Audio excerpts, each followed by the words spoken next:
Didier a traversé une période très difficile. Le candidat emblématique de L'amour est dans le pré, 2019, s'est retrouvé avec de gros problèmes financiers au début de l'année. En effet, l'éleveur de vaches avait désespérément besoin de fonds pour rénover la maison de ses parents, aujourd'hui décédés, qui tombait en ruine.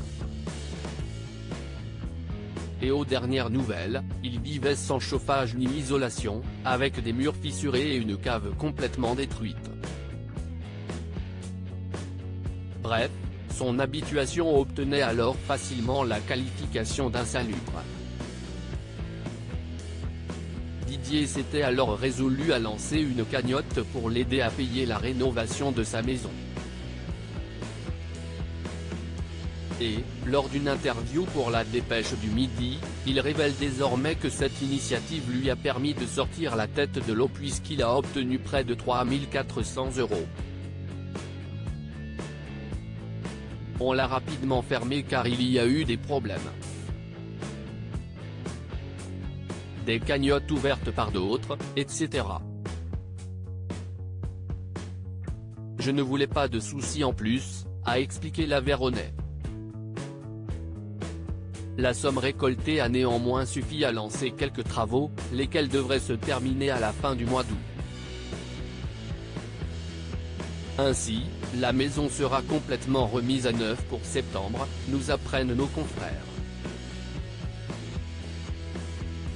L'aide des gens, la solidarité, ça rebooste. Merci à tous ceux qui m'ont aidé et soutenu, a déclaré Didier avec reconnaissance.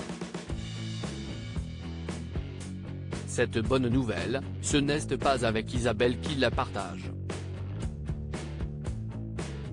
Et pour cause, après leur coup de cœur l'un pour l'autre dans L'amour et dans le pré et des fiançailles, Didier avait annoncé leur rupture en novembre 2021 dans L'amour vu du pré.